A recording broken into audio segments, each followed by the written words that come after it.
Good morning, ladies and gentlemen. Welcome to IGE Forum today. Today we have outstanding guest speaker, Dr. Victor Cha, a leading authority on U.S. foreign policy, especially regarding Asia. Because we have such an important topic today that has to do with the geopolitical challenges we face in Korea and on Korean Peninsula. So we cannot think of any better speaker than Professor Victor Cha today. He will be joining us live from Washington, D.C. To discuss key diplomatic and security issues in the face of the rising geopolitical challenges, including U.S.-China tensions, continued tensions, and North Korea's provocations, and the deepening alliance between North Korea and Russia, which has developed very recently. We expect that he will also explore strategic implications for South Korea of the recent development. Dr. Cha's opening speech will reflect on the most important recent developments with regard to security on the Korean Peninsula. He doesn't really need much introduction because he's very widely known in Korea, but allow me to say something about his exceptional credentials. Dr. Cha is currently a distinguished university professor. As I understand it, that's the highest, most honorable title given to the tenured faculty at school. He's at Georgetown University, and also Senior Vice President for Asia and Korea Chair at CSIS, which is the Center for Strategic and International Studies. Dr. Cha is former Director for Asian Affairs for the White House National Security Council, and he served as President George W. Bush's top advisor on North Korean affairs. He holds a PhD in political science from Columbia University, and in 2023, as I just mentioned before, was named as the Distinguished University Professor, the highest honor bestowed upon a tenured faculty at Georgetown University. Without further ado, let's welcome Dr. Victor Cha for about 30 minutes or so for his opening presentation, which will be followed by our discussion later on. Victor, good to see you again. And congratulations once again on your excellent appointment. Okay. Thank you very much, Dr. Chun, and it's good to be with you again. Good morning to everyone in Seoul. It's a wet spring evening here in Washington, D.C., but I'm very happy to be part of the IGE webinar again, and I look forward to the conversation this morning. As Dr. Chun said, I'd like to start out my remarks closer to home for all of you on the Korean Peninsula, talking about what the security situation looks like there. Then branch out from there and talk a little bit about the relationship with Russia, and then close by saying what it may mean for South Korea. I'm happy to, in the discussion, speculate about our politics in the United States, what will happen in our election, and what that could mean for the alliance relationship. But I'll leave that for the Q&A rather than giving a presentation on that particular aspect of it.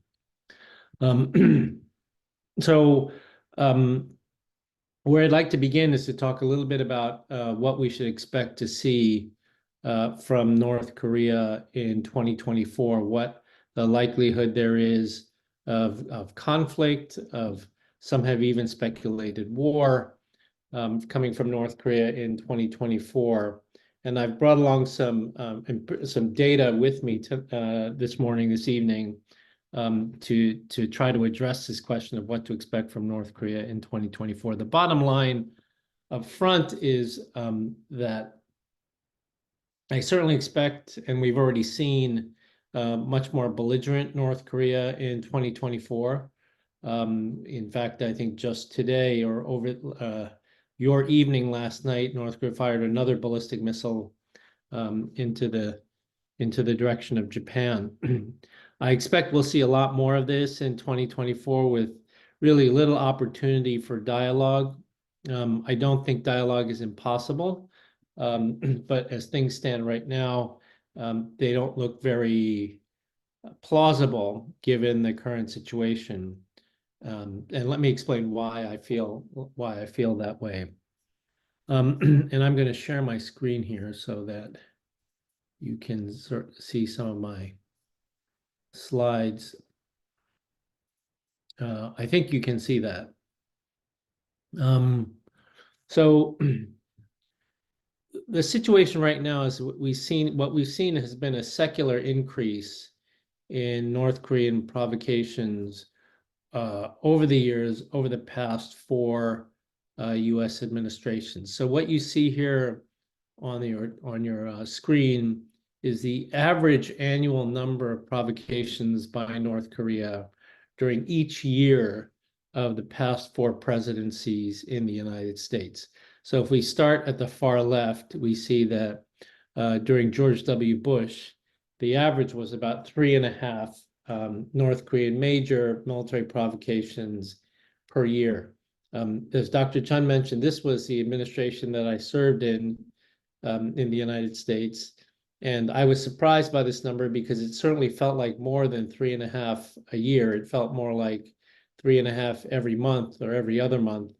But nevertheless, if we look at it over 8 years of the George W. Bush administration, there were about 3.5 major military provocations by North Korea per year.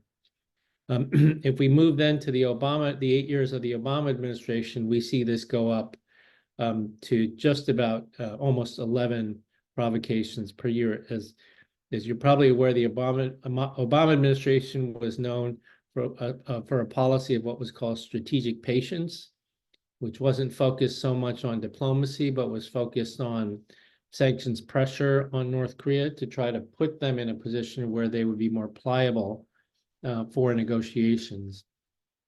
And so during this period, we saw almost about 11 provocations per year. If we move next to the Donald Trump administration, the 4 years of Donald Trump, the number is just about 10 provocations per year. This to me was also surprising because, of course, the Trump years were known for the summit diplomacy with Kim Jong-un.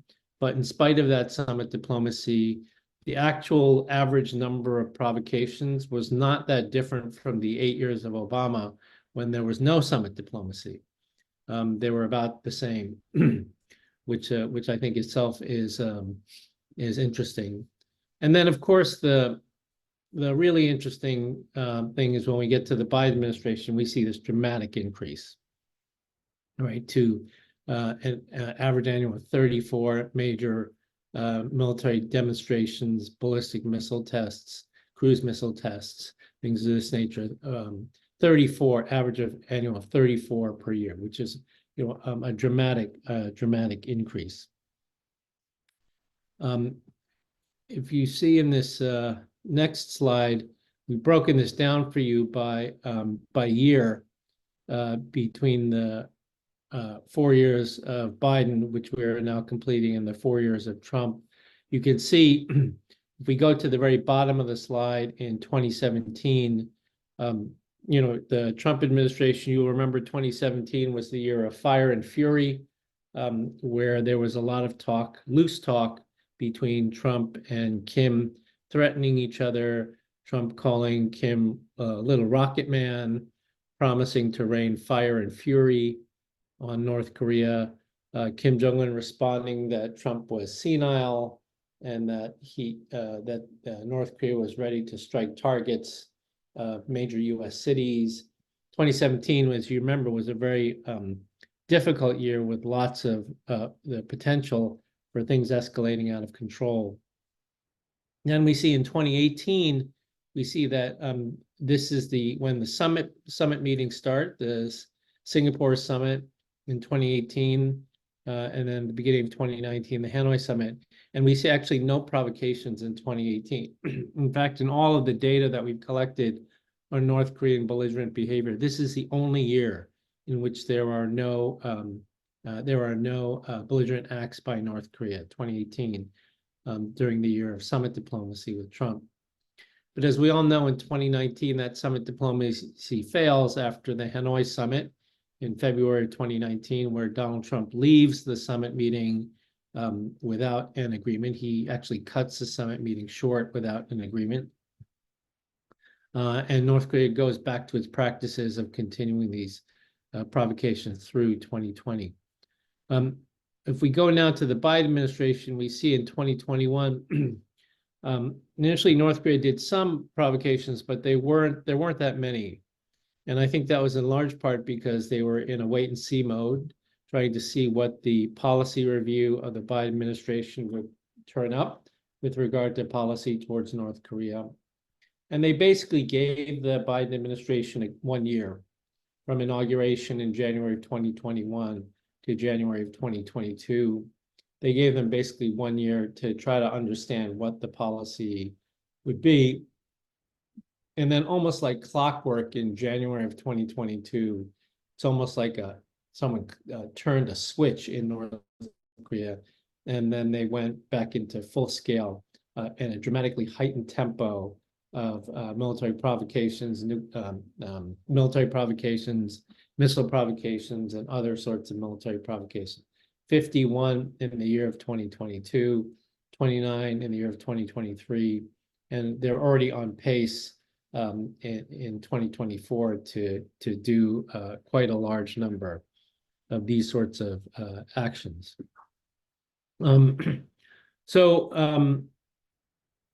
So this is what I mean when I say that there's been this dramatic increase, steady increase over time in North Korean behavior. And the question, of course, is why we're seeing this. And I think there are 3 reasons. The first has to do with the science of missile demonstrations and testing. North Korea right now, Kim Jong-un is right now in the process of developing and perfecting different varieties of missiles, cruise missiles, ballistic missiles, military satellite technology, mobile launched missiles, solid propellant missiles, countermeasures on ballistic missiles, hypersonic warheads, multiple warheads on multiple reentry vehicles on a single warhead. There are a whole suite of capabilities that he is trying to develop now.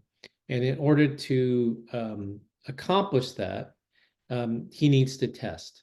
So these missile demonstrations, on the one hand, the heightened number of them has to do with science and development and a testing timetable in order to perfect these capabilities.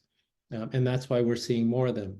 Kim Jong-un has made very clear a long list of things that he is trying to acquire in terms of missile and nuclear capabilities. So they need to test these things in order to collect data, to try to understand whether they're doing things correctly, if they need to make adjustments.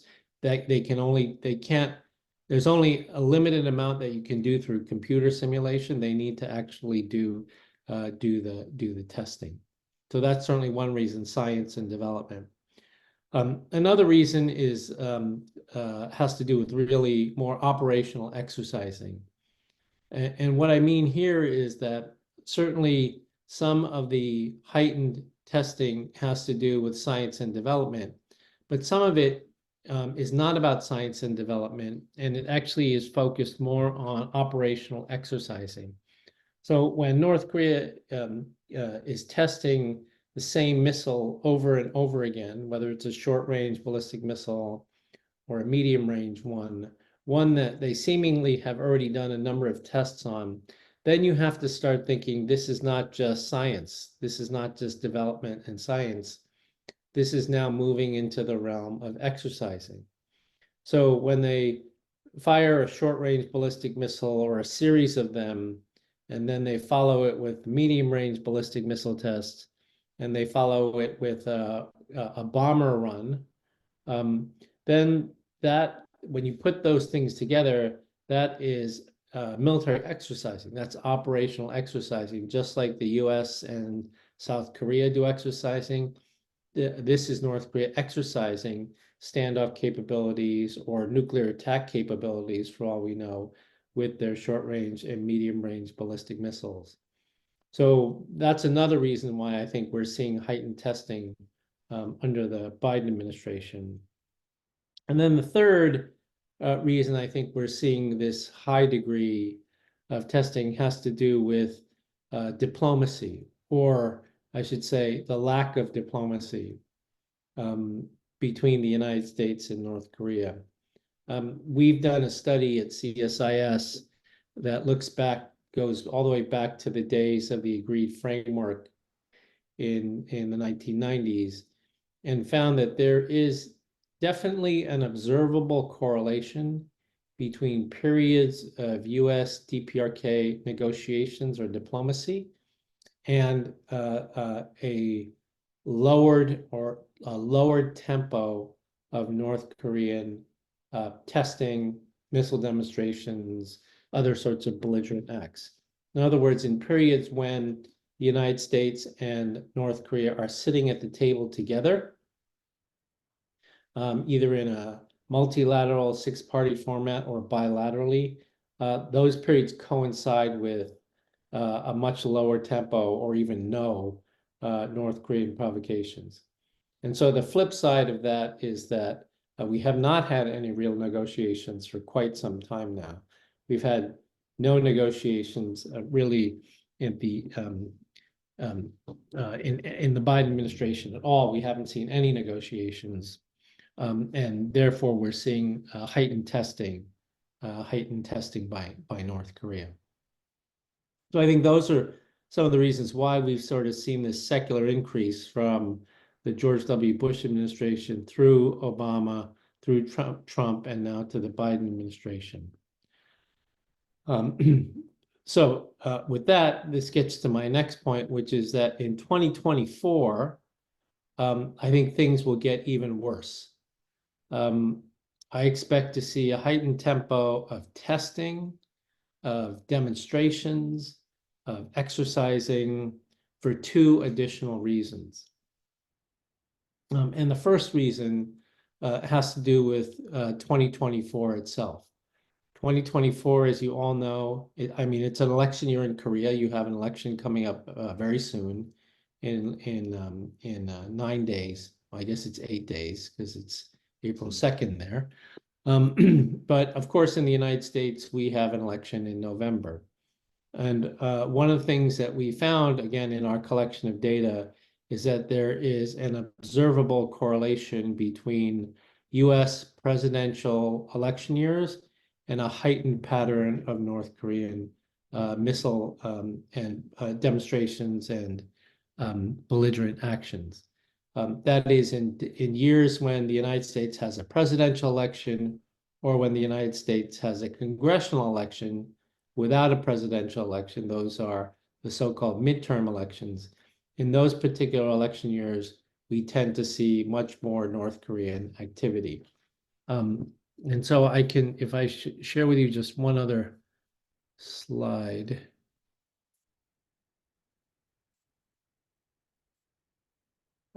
If I share with you just one other slide. So this shows the average number of provocations under Kim Jong-il and under Kim Jong-un in a US election year, during major US election years. So the Kim Jong-un data set goes from 1996 to 2010, and the Kim Jong-un data set goes from 2012 to 2022. And this is including both presidential and midterm election years. We see that you can see right here that there's a dramatic increase, that Kim Jong-un is much more active during major US election years than his father was. So there is a relationship there too between US elections and North Korean provocations. I think North Korea does this in order to position themselves well in advance of whoever becomes the president in 2025, whether it's Biden or whether it's Trump again. By ramping up the provocations, they seek to gain leverage, seek to make themselves an urgent foreign policy matter for the new administration, and to use that as leverage to try to extract concessions as soon as the new administration comes in.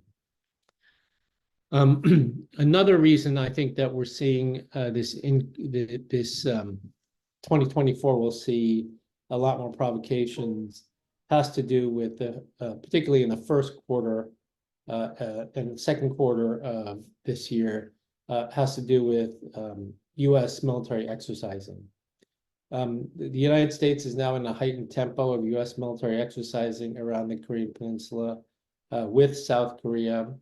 And then there also are new trilateral exercises that will take place between the United States, Japan, and South Korea. Again, all of the data shows that North Korea feels compelled to respond to those provocations as they have done in the past month. And so that's just a pattern we expect to continue, particularly as the United States continues to ramp up all of this exercising. So that's what I wanted to share in terms of data. Now, in terms of policy, so this heightened exercising that we'll see in 2024, I do not think is the fault of the Biden administration. They have been trying consistently through many different channels to try to engage with North Korea over the past 4 years. I've been told informally that they have sought at least on 20 separate occasions to make contact to present proposals to the North Koreans to come back to the negotiating table, whether this was on nuclear weapons, on sanctions relief, on COVID vaccines, on food, on fuel, a whole host of things. And there has been absolutely no North Korean response of any substance whatsoever. So the North Koreans clearly are not interested in talking to the United States. That seems to be pretty clear. And one example of this, recent example of this that many of you probably read about in the newspapers was when the North Koreans made the decision to return Travis King, a U.S. Army, U.S. soldier who was being escorted out, a U.S. soldier who was stationed in South Korea and was being on his way to being deported out of the country to what would probably have been a dishonorable discharge from the U.S. military. He escaped from Incheon Airport and then went on a DMZ tour and then ran across the DMZ into North Korea in the joint security area. The North Koreans first isolated Private King for a period of time in order to ensure that there was no transmission of a COVID virus, because North Korea still remains one of 2 countries that does not have any COVID vaccine infrastructure in the country. And then after that, they interrogated him for a couple of months, and then they wanted to send him back to the United States. This is not the first time. As you all know, North Korea has detained U.S. citizens. They've done it many times in the past. And the United States has usually had to send somebody, a fairly high-level public figure, It could be Bill Richardson. It could have been former presidents Carter and Clinton. Both have brought back Americans. The special envoy, Robert King, Obama's special envoy for human rights, Robert King, special envoy for North Korea, Ambassador Joseph Yun. All of these people have brought back detained Americans. And this is something that the U.S. government does not like to do, because when this does happen, they usually have to issue some sort of bogus apology, have to express regret for having, in quotation marks, been caught spying on North Korea as the price for bringing these individuals back. But in this case, in the case of Travis King, there was actually some hope by U.S. officials that this detaining of King might provide an opportunity to have contact with North Korea on Travis King, but as an opportunity or a springboard for further discussions on other issues. But what became clear when the North Koreans were ready to return this individual, they communicated that they wanted to return him on two conditions. The first condition was that he be sent from North Korea to a third country, in other words, not the United States. And secondly, that they did not want to negotiate with the United States. So this individual was eventually released after negotiations with Sweden, who is the U.S. protecting power in North Korea, since the United States doesn't have an embassy in North Korea, and with China, which was, again, a sign of how little the North Koreans had an interest in talking to the United States. So the bottom line is that we will see more provocations, and the sort of traditional exit ramp from these provocations, which is some sort of U.S. DPRK diplomacy or talks, don't appear to be likely at this moment. So this then raises the question of whether, as some analysts have said, North Korea has made a strategic decision to go to war on the Korean Peninsula. This was an argument that two longtime observers of North Korea have made that created quite a stir in Washington, probably created a similar stir in Seoul. My own view on this is that I do not think that North Korea has made the strategic decision to go to war. I believe they said that these authors said in the first paragraph that Kim Jong-un has made a strategic decision, like his grandfather, Kim Il-sung, to conduct a war on the Korean Peninsula. I don't think that that's right. And I don't think it's right for four reasons.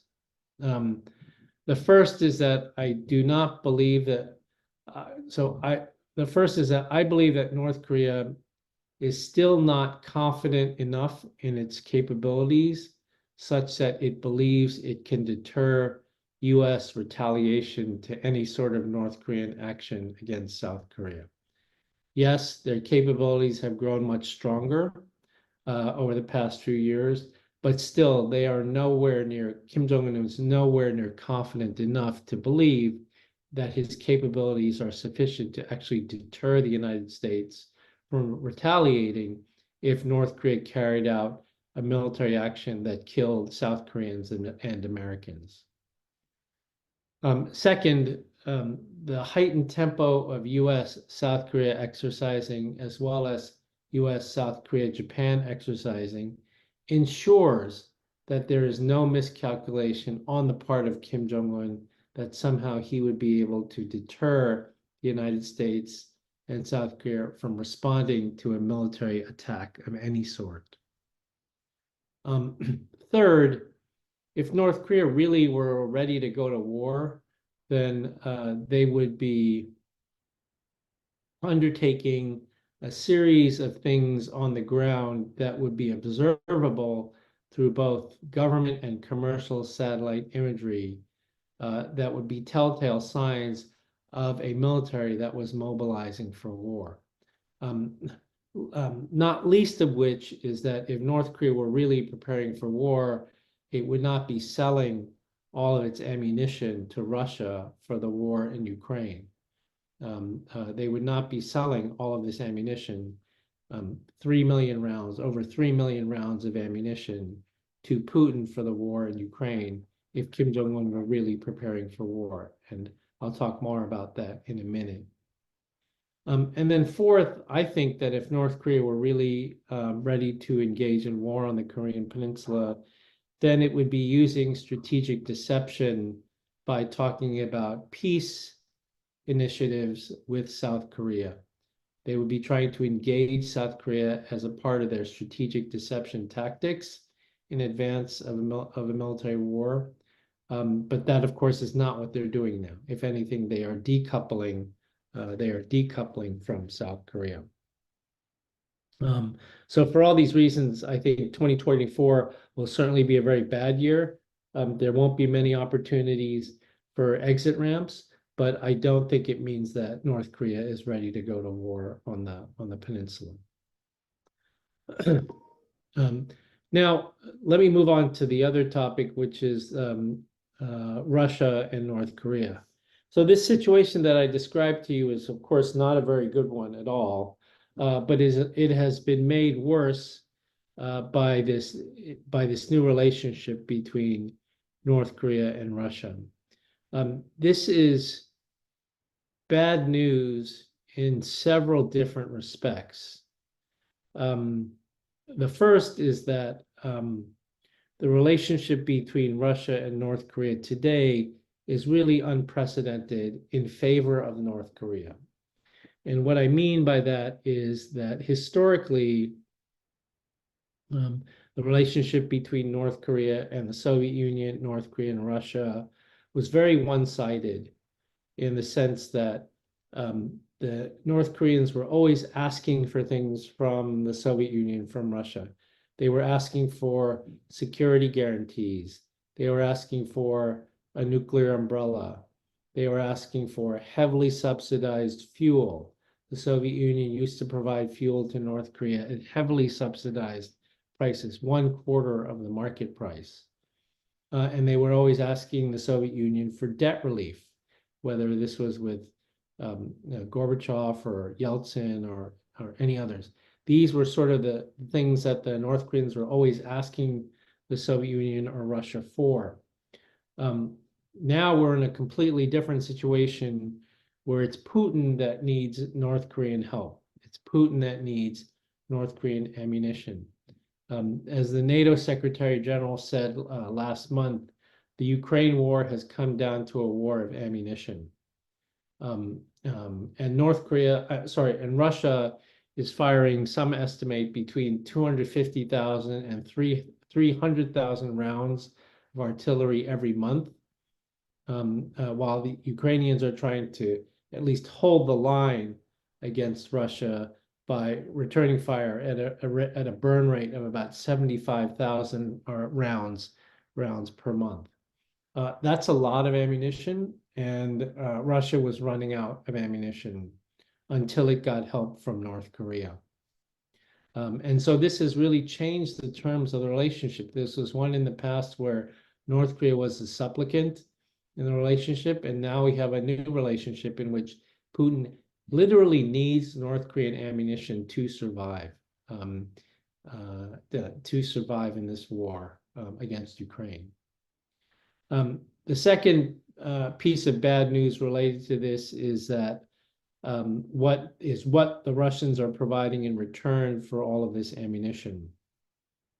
And so we have been looking with commercial imagery at the North Korea-Russia railway links, the two railway links between North Korea and Russia. And it's very clear that activity on the Tumangang-Kasan railroad link has increased dramatically. It was basically completely dead during the 3-year COVID lockdown that North Korea was under. But just as Kim Jong-un made his trip to Russia last spring, we see a dramatic uptick in rail cars on either side, on the customs area on either side of the Tumanggang Railway crossing, Kasan-Tumanggang Railway crossing. If you were to graph it on a map, the level of traffic is kind of sitting flat for a period of time until the spring of 2023, when it shoots up like this. It goes straight up and it stays at that very, very high level. And so the concern here is that, of course, we'd expect the Russians are providing food and fuel to North Korea, because North Korea needed a great deal of this after the 3-year COVID lockdown. But the real question and concern is, what else are the Russians providing in return for all of this ammunition?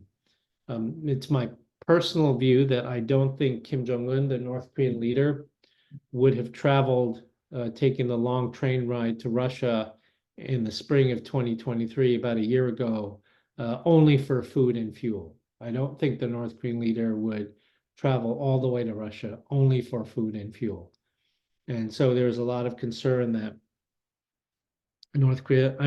Russia might be providing technology, military satellite technology, nuclear submarine technology, ballistic missile technology to North Korea, which would be very concerning. The third piece of bad news related to this is that I think Putin really sees an opportunity in this new relationship with North Korea to make things difficult for the United States. Obviously, Putin is not happy with the Biden administration and their support of Ukraine. And I think he believes he's found in North Korea a great way to make things difficult for the United States in 3 respects. The first, of course, is ammunition that he needs for the war in Ukraine, but also through the provision of military technology to North Korea. Putin probably takes some pleasure in knowing that he is now complicating the US security calculus, not just in Europe, but also in Asia, by providing this ability for North Korea to improve their WMD capabilities. And then third, it wouldn't surprise me if Russia also and Kim Jong-un also see an opportunity in terms of military equipment and ammunition co-production arrangements, where North Korea can replenish its own very old stocks of ammunition by entering into co-production arrangements with Russia, where they can produce ammunition for themselves as well as for Russia. And then finally, this is, I think, about the best thing that could have happened for Kim Jong-un. Because if you think about it, the last time we saw him was in the failed diplomatic gambit with the United States, where Kim Jong-un met with President Trump in Hanoi and failed miserably. It was a big diplomatic gambit, a very big gamble for the North Korean leader that ended up being a complete failure. Long train ride from Vietnam back to Pyongyang, and then went straight into the pandemic in 2019, where North Korea remained shut down for 3.5 years. So coming out of the pandemic, Kim Jong-un frankly needed something big. He needed something big to save face.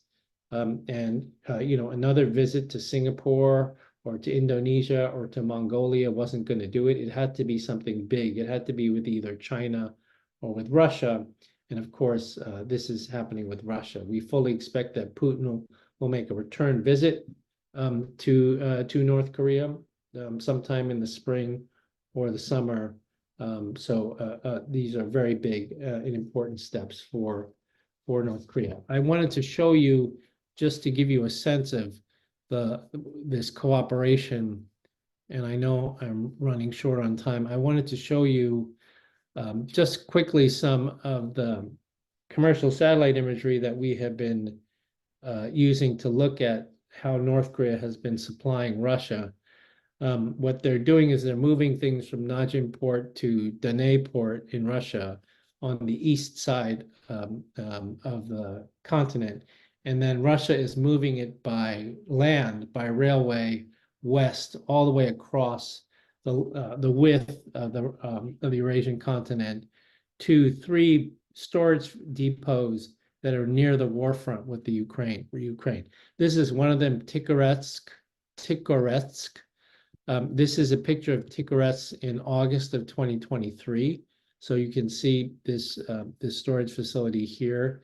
And this is a picture of the same storage facility in February of 2024. So this is February 2024. This is August 2023. February 2024. So what we're seeing here is that the Russians have really built, as you can see here, munitions storage area, numerous occupied revetted storage areas throughout. So they built new revetments in this storage area that are completely being filled with North Korean ammunition. Another example of this is Mozdok, a storage facility where we see a lot of activity again, starting in the new year because of North Korean munitions. And then this is, I can't pronounce this, but it's an airfield in Russia. This is a picture of it in September 2023, pretty much an abandoned airfield in Russia that is near the war front with Ukraine. And this is what it looks like. This is what it looked like in September of 2023, and this is what it looks like in January of 2024. Again, approximately 320 newly constructed storage revetments, many of which are occupied, right? And so these are all sort of physical manifestations of the level of cooperation that is taking place between North Korea and Russia. The White House has said 10,000 shipping containers of ammunition. The South Korean Defense Ministry has said over 3 million rounds of ammunition, plus North Korean ballistic missiles have been found landing in Ukraine. So a very deep relationship. The most recent manifestation of this cooperation happened at the end of last week, where North Korea vetoed a UN Security Council resolution to renew the mandate of the UN panel of experts. The UN panel of experts is responsible for monitoring compliance with the UN sanctions regime on North Korea. And so I think that this is part of an effort by Russia to completely dismantle the UN sanctions regime against North Korea. The first step in doing this was to no longer comply with the sanctions. Russia is not complying with any of the UN sanctions that it had signed on to previously. Then it has, it blocking the renewal of the panel of experts is the second step. And then the third step is they are calling for sunset clauses to the UN sanctions that are contained in the 10 UN Security Council resolutions on North Korea. What does this all mean for South Korea and the United States? I think there are many things, but let me just close with talking about one thing in particular, which is that what the war in Ukraine has made very clear is that the UN Security Council can no longer be the institution of global governance for the rules-based international order and for like-minded countries in the rules-based international order, because because China and Russia will basically block any action in the UN Security Council. The G20 is too big a grouping for institutional governments, and the BRICS as well are too big, and both of them include China. And so increasingly, it looks like the only viable institution for global governance is the G7, the group of 7, of like-minded partners that can coordinate policy in the absence of the UN acting as a global governance institution. And why this matters for the United States and South Korea is that the G7 as it currently stands is not fit for purpose. It is not ready to take on this mandate as a new institution of global governance for the rules-based international order. And the G7 needs to expand. And by expansion, I mean it needs to include countries like South Korea, Australia, and even other European countries like Spain. in order for it to play this role to meet the challenges of global governance now that the Ukraine war and sanctions on North Korea show that the UN can no longer do that. Dr. Chan, I've probably gone on longer than I should, so let me stop here, and I'm happy to take any questions about what I've discussed or anything else that your colleagues would like to talk about. So thank you again very much. Thank you so much. Thank you very much, Victor, for your brilliant opening speech. Very comprehensive also, and touched upon the very critical issues that we face here in this Korean Peninsula. Made clear statement about increasing provocation from North Korea, and will be getting worse during this election year of 2024. And also in dealing with this, in coping with these challenges, there's some positive development, like trilateral alliance between US, Japan, and Korea, which is a very important development.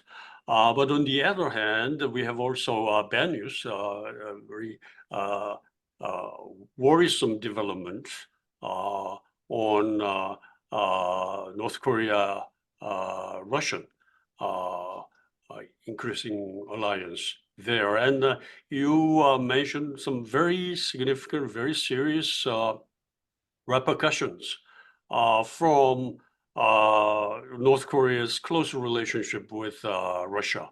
I think quite a few of them have been, I think, not clearly understood, but I very much appreciated your making a very clear statement about what's involved in this development. Now, we only have 10-15 minutes left, so we would like to move very quickly with discussion. We have two invited guest sort of discussants.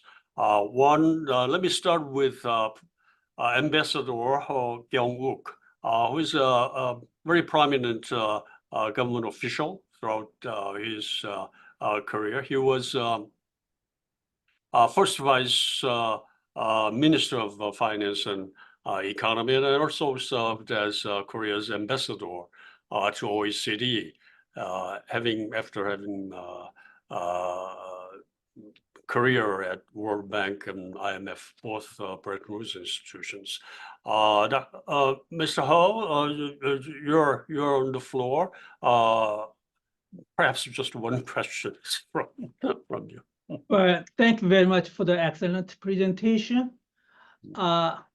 You provide us with a very accurate picture, but at the same time, very bleak picture of increasing threat from North Korea. And the problem of discussing North Korea is always you are left with bad option, worst option, or the worst option. And I'm relieved that you substantiated that the view in some corners of the US that Kim Jong-un might have made a strategic decision to go to war that may not be well substantiated. That's relieving. But at the same time, we have two great concerns. Number one is a domestic issue. Despite all this increasing threats of North Korea and their unholy alliance with Russia, there is a naive view in some corners of Korean society that peace is everything at all costs, so that maybe all this increasing threat from North Korea might be triggered by this Camp David declaration, which I don't agree at all, but there's increasing view in some corners of Korean society. That's worrisome. That's number one. I would like to seek your view on that. Number two is that, you said G7, expansion of G7, but US presidential election is coming. And if Mr. Trump comes back as the president, there's a increasing worry that he basically likes to make a deal. And if he make a deal with North Korea behind our back, and in that regard, if he decided to pull out or reduce the U.S. Army's presence from Korea, what would be our option? There's a growing voice that it might be high time for Korea to think seriously about developing our own nuclear capacity if that happens. How likely it might be, and whether do you think the international community can accept the Korea's willingness to develop its own nuclear capacity? That's my two questions. Thank you. Okay, thank you, Victor. I know time is short. Thank you, Ambassador Her, for those very good questions. I will try to answer them concisely, given that time is short. First, on the Camp David question of whether Camp David is causing this North Korean behavior, that is actually why I started out the presentation by presenting all the data to show very clearly that this North Korean behavior predates the Camp David effort and the improvement in Japan-Korea relations, and that there are very clear reasons why they are doing this. As I said, scientific testing, operational exercising, they're doing these completely irrespective of whether there was Camp David or wasn't it. But I agree there's some who are saying that these two things are linked, but in my mind, they're not, and that there are completely independent drivers for why North Korea is carrying out all this very heightened provocations. With regard to the question of Trump, I think what North Korea will do in 2024 will put whoever wins the White House in 2025 in a position similar to where Donald Trump was in 2017, which is that this will become, in spite of the war in Ukraine and Gaza, this will become the #1 issue for the new president. But I think, in talking to some of Trump's people in the first term, my sense is that his instinct will be to not go back to 2017 fire and fury. That will not be what he'll do. His instinct will be to try to pick up where he left off with Kim Jong-un, with summit diplomacy.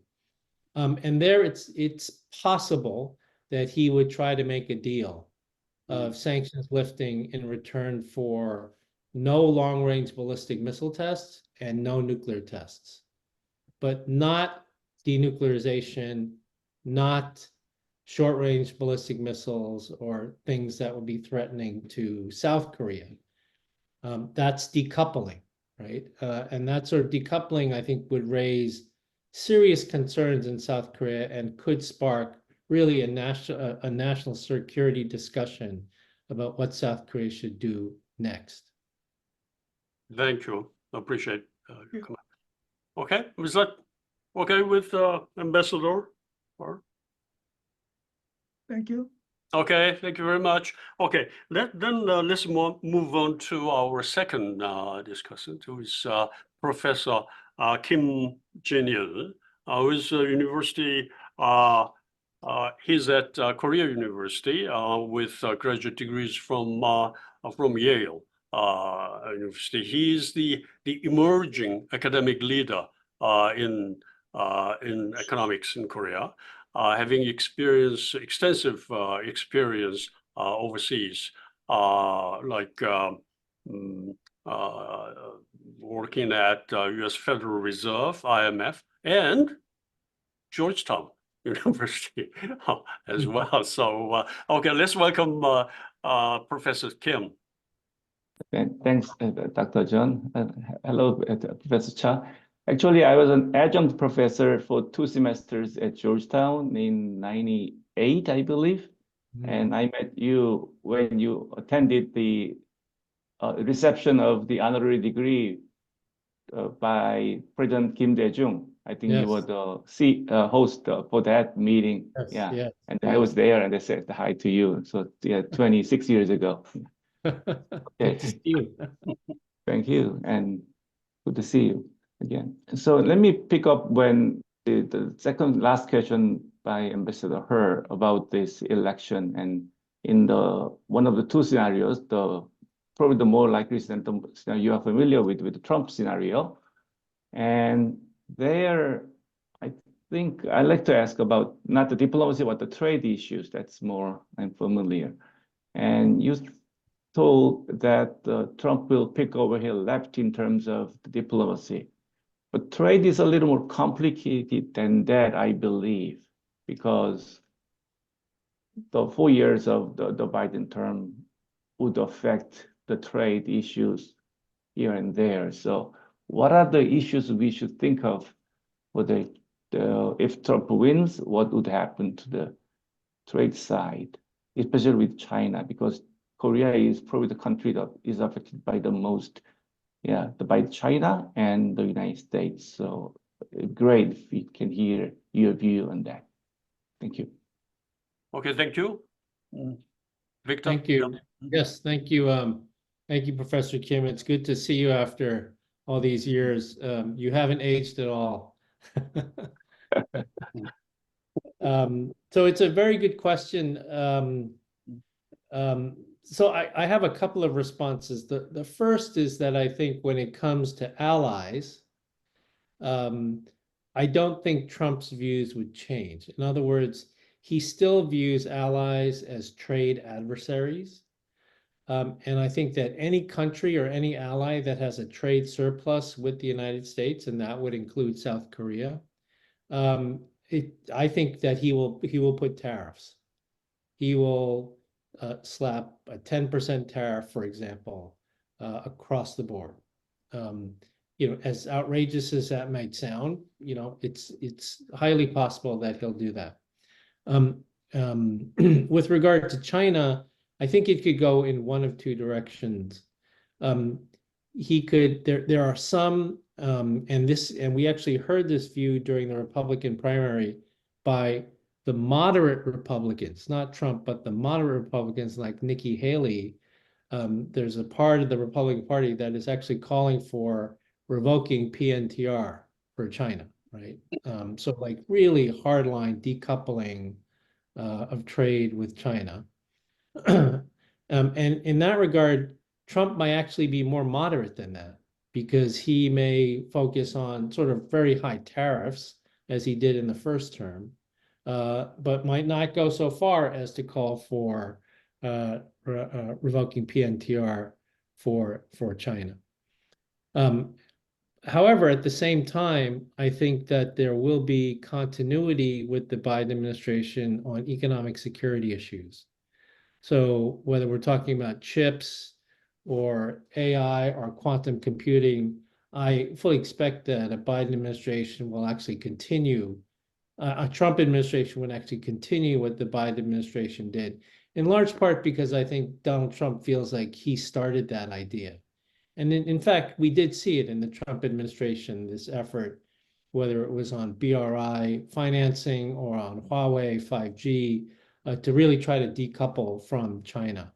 So I think that in that regard, he will still be, the Chinese should not expect to see anything different from a Trump administration as they're seeing with the Biden administration. And they are quite concerned. The Chinese are quite concerned about what the Biden administration has accomplished thus far with regard to supply chain security in these so-called high fence, small yard areas. But the other thing, again, that makes it so complicated with Trump is that at a personal level, I think he will still try to engage with Xi Jinping, right? I think he will still try to engage with him at a personal level and try to talk about strategic engagement, when at the same time on the economic side, it's going to be a very competitive and difficult relationship. Okay, thank you, Victor. Okay, thank you, Professor Kim, for joining us today. Thank you very much. Okay, time is short, but I'm compelled to ask Victor a couple of questions for our members and viewers, if it's okay with you. Sure. Yeah, let me start with just an observation or comment. That is that you made a very important point toward the end of your presentation, that because the UN is not functioning properly to give a right guide or protection for this Korean Peninsula's piece of this part of the world. So you may like to have, and G20 is too broad and too divided. So I like the point that you made about expanding G7 as the basis, the pillar for having a sort of new framework to support our efforts to achieve sustained peace here. And by adding Korea, Australia, and Spain, that would make G10. That sounds good too, as well. So just a comment on that. And a couple of questions for you. One has to do with Taiwan situation. The other day, actually last week, as I understand it, there was some important testimony came out from the Capitol Hill, where U.S. Indo-Pacific commander head, Admiral John Aquilino, said that China appears to be moving decisively to be prepared for invasion into Taiwan by 2027. That is 1 year before Mr. Xi Jinping's third term, at the end of the third term. Now, your quick view about how serious the situation maybe will evolve in the coming years, that could have and must have very serious repercussions for the peace of Korean Peninsula. So that's one question. Second has to do with our discussions have raised a question about the impact or the effects of Trump victory in the coming November election. In this connection, what do we see the future of very important trilateral relationship of Japan, United States, Japan, and Korea in the case of Mr. Trump's victory? There's some may expect that trilateral relationship may not hold as it is under Mr. Biden. So your view on that. And lastly, perhaps many talk about Trump risk. What would the sort of risk implications of Trump victory? But I think when we talk about risk, there are also the other side of the coin, that is opportunity. So what I'm thinking is that what's good from just in case Mr. Trump wins for this security arrangement in this part of the world. So when many talk about some adverse changes and unpredictable nature of his style. Many talk about that, but I would like to take some positive note out of just in case there's Mr. Trump coming up again as a new president. Okay, thank you. Thank you.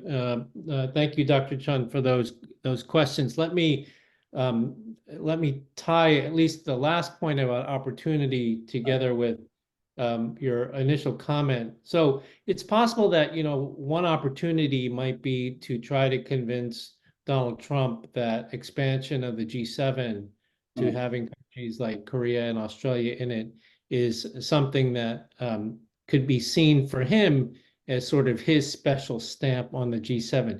As you remember, he had a very antagonistic relationship with the G7, yes, with Angela Merkel and others. and and would just complain to the Europeans about how they need to increase defense spending. But if he could be seen as sort of putting his unique stamp on the G7 by expanding it to the G10 with countries like Korea and Australia and Spain, he might actually like that. I mean, anything that he can say that it was him, he might like that. So I think that's one opportunity.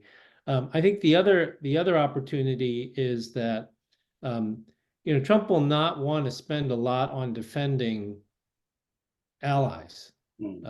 He'll want to stop the exercising, a lot of these things, but that could also mean opportunities for Korea. I don't think that there will be, I think there would be hardly any restraints on what Korea wanted to do in terms of their own defense spending and military acquisitions.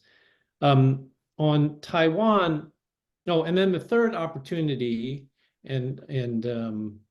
I mean, I feel comfortable saying this because I actually believe it, is that I actually think that President Yoon and Donald Trump would get along very well.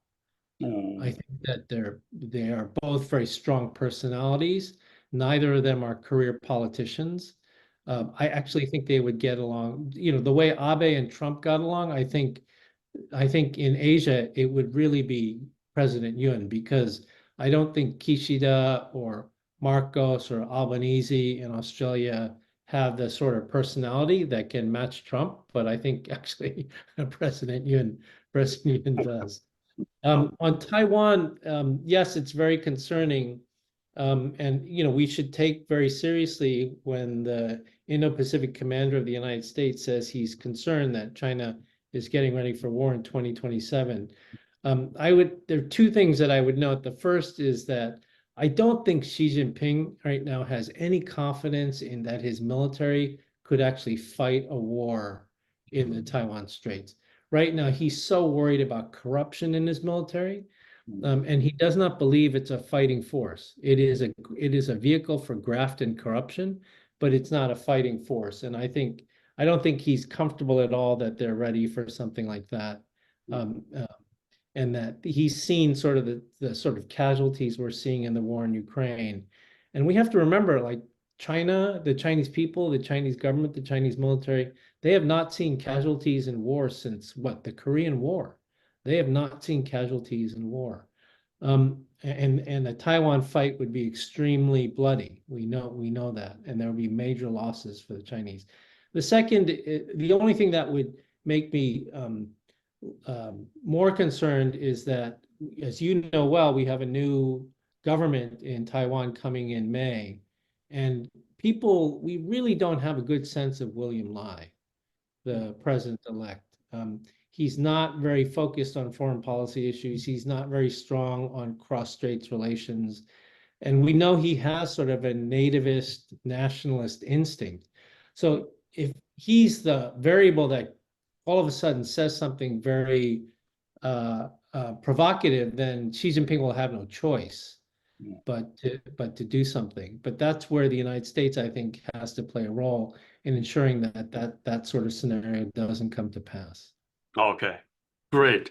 Thank you very much, Victor, for your brilliant speech and stimulating discussion afterwards. Thank you very much once again, and I hope to have you in person next time around here in Seoul. And I know you have been in Seoul very lately, but I would like to have you on our stage in person next time.